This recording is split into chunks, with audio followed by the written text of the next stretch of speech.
international embarrassment. Pakistan is a state that is teetering on the brink of failure. The mismanagement of the economy, letting various jihadist movements get out of hand. Singapore के ambassador हैं और उन्होंने कहा जी ये बड़ी feudalistic society है।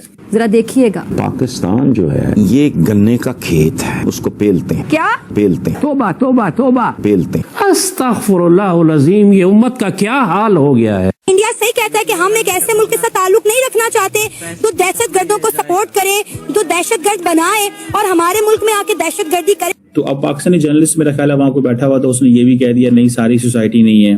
तो फिर एम्बेसडर ने कहा नहीं बहुत सारी है, तो आपकी लीड बड़ी मॉडर्न है but they have no guts, उनके पास गट्स नहीं है।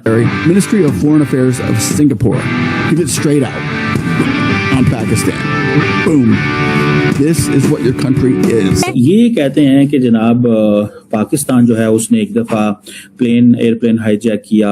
आमतौर पर पाकिस्तान भी जब कोई डेलीगेट्स आते हैं तो उस जॉइंट स्टेटमेंट के अंदर हम अपना जो पर्सपेक्टिव है वो डालने की कोशिश करते हैं। जो सबसे आई थिंक इम्पोर्टेंट बात है पाकिस्तान के हवाले से कि कहा गया है कि दोनों वज़ीर आज़म ने बगैर किसी लगी लिपटी के हर तरह की जो दहशतगर्दी है उसकी मजम्मत की है और जो सरहद पार से पाकिस्तान से दहशतगर्दी होती है यानी कि हर तरह की दहशतगर्दी की मजम्मत की है including cross border terrorism from Pakistan. भारतीय वजीर आजम नरेंद्र मोदी ने गुज़िश्ता हफ्ते एक पॉडकास्ट इंटरव्यू में पाकिस्तान को दहशतगर्दी का जिम्मेदार करार दिया। होकर तमाम पाकिस्तानियों को सोचना पड़ेगा और इस हवाले से अज़्म करना पड़ेगा। पाकिस्तान बड़ा मिसमैनेज है, शुरू से ही मुझे कुछ सोल्यूशन नजर नहीं आता। आपके जो सियासतदान है वो वेस्ट ऑफ टाइम है। अगर आपने अभी तक हमारा चैनल सब्सक्राइब नहीं किया तो अभी सब्सक्राइब करें और बेल आइकॉन को क्लिक करके हमारी लेटेस्ट वीडियोस के बारे में अपडेट जानें। सिंधु जल समझौते पर पाकिस्तान बिलबिला रहा है। पहलगाम आतंकी हमले के बाद भारत ने इस समझौते को अस्थायी रूप से निलंबित कर दिया है, जो दोनों देशों के बीच नदी के पानी का बंटवारा करती है। इसके बाद से पाकिस्तान के कई नेता एक के बाद एक गीदड़ भभकियां दे चुके हैं। पाकिस्तान बार बार कह रहा है कि भारत की बात का कोई मतलब नहीं है, क्योंकि संधि को दोनों पक्षों की सहमति के बिना ना तो तोड़ा जा सकता है और ना ही कोई इसमें बदलाव किया जा सकता है। दूसरी ओर भारत ने मजबूती से कहा है कि वो अपनी बात पर अटल है और संधि को बहाल नहीं करेगा। एक चीज नोट की है कि कुछ लोग सिंगापुर में बैठ के पाकिस्तान के बारे बड़ी बड़ी बातें कर रहे हैं और बड़ी चीजें हो रही हैं। सो इंटरेस्टिंग नैरेटिव सिंगापुर में बैठ के बन रहे हैं। ये कहते हैं कि जनाब पाकिस्तान जो है उसने एक दफा एयरप्लेन हाईजैक किया। उनकी डिमांड ये थी कि वो एक्स प्राइम मिनिस्टर भुट्टो से बात करना चाहते थे, उसके स्टाफ ने उसको जुगाने से इंतजार कर दिया।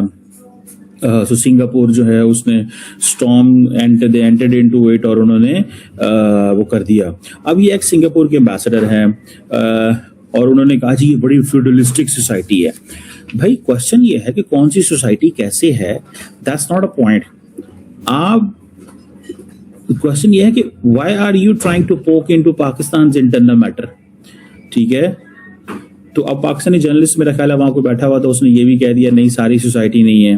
तो फिर एम्बेसडर ने कहा नहीं बहुत सारी है, तो आपकी लीड बड़ी मॉडर्न है but they have no guts, उनके पास गट्स नहीं है क्योंकि उनका कोई जो है वो सर काट देता है। तो मतलब क्वेश्चन ये है कि व्हाट इज सिंगापुर। अगर मैं फॉर एग्जांपल सिंगापुर की बात कर रहा हूँ, सिंगापुर क्या है?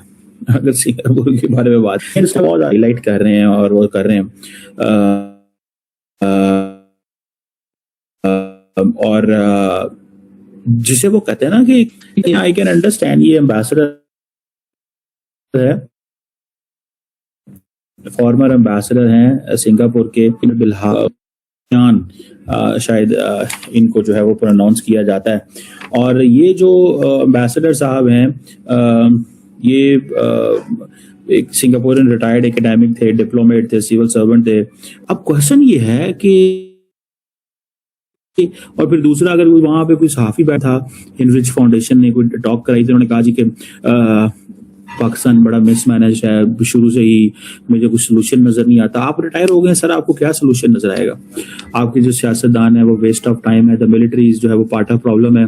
सारी दुनिया पाकिस्तान की तारीफें कर रही है कि भारत और ईरान अमेरिका की जंग बंद करवाई है, और आप कहते हैं कि आपकी फौज खराब है, आपकी मीडिया खराब है, आपकी फलानी खराब है। I don't believe in any kind, I don't participate in kind of politics, and I don't have any kind of a connection with any political party. But what I do understand and what I do believe in वो ये है कि भाई किसी न किसी तरीके से इस चीज को भी तो वो करें कि जो लोग हैं, हम अफगानिस्तान की बात करते हैं, आपने अफगानिस्तान की क्यों बात नहीं की है बैस साहब कि हाँ जी वहां पे दहशतगर्द मौजूद है? वो कहते नहीं, आपके इंटरनल प्रॉब्लम है। अच्छा, पाकिस्तान भारत से बात नहीं करना चाहता, अच्छा वो जो मेन प्रॉब्लम है कश्मीर इशू, उसको इग्नोर कर देंगे जी, आपका इंटरनल प्रॉब्लम है।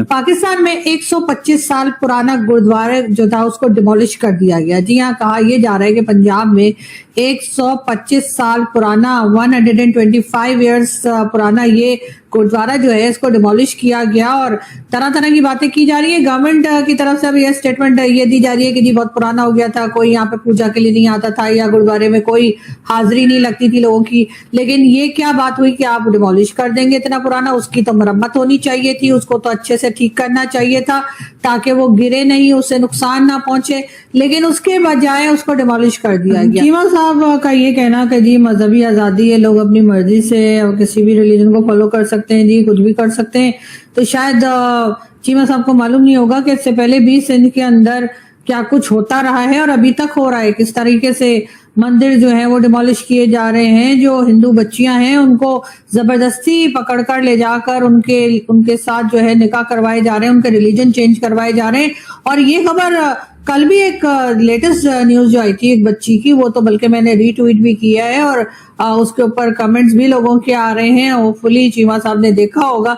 तो ये बात कहना कि नहीं पाकिस्तान में तो जी बड़ी मजहबी आजादी है और लोग बड़े सुकून से रह रहे हैं, बड़े मजे कर रहे हैं, तो मेरे ख्याल है ऐसा कुछ नहीं है। और सिंध में तो ये सिलसिला चल ही रहा था और अब ये पंजाब तक पहुंच चुका है। पंजाब में अब इस तरह से जो बताया जा रहा है कि एक गुरुद्वारे को डिमोलिश किया गया है, और एक बिजनेस कमेटी का कोई शख्स था जिसने उसको डिमोलिश करा दिया। और अब अगर चीमा साहब को ये लगता है कि गवर्नमेंट कोई एक्शन लेगी, गवर्नमेंट कोई बात करेगी, तो भाई जिस वक्त डिमोलिश किया जा रहा था, जब ये गवर्नमेंट उस वक्त नहीं उठी, उस वक्त नहीं जागी और ना रोका गया, ना टोका गया, ना पूछा गया, तो अब भला क्यों करेंगे? हमारे यहाँ तो यही होता है कि हर कुछ दिन के बाद इस किस्म की कोई न्यूज आती है, थोड़े दिन शोर मचता है और उसके बाद बात खत्म हो जाती है।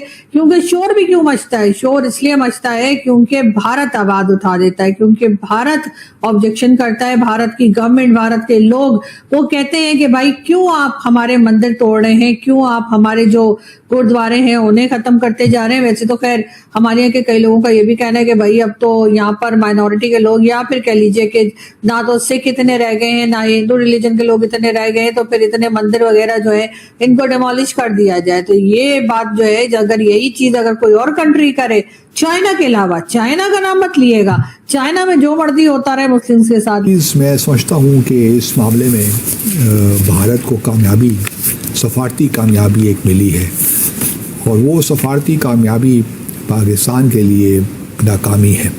वो क्या? वो इसलिए कि होती भी रही हैं, जहाँ जहाँ भारत गया वहाँ पे कहा कि दे कंडेम क्रॉस बॉर्डर टेररिज्म। उस हद तक तो बात ठीक थी, वो हम भी डाइजेस्ट कर लेते थे, क्योंकि क्रॉस बॉर्डर टेररिज्म को तो उस तरफ से भी हो सकती है, इंडिया की जाने से भी होती रही है, हो रही है।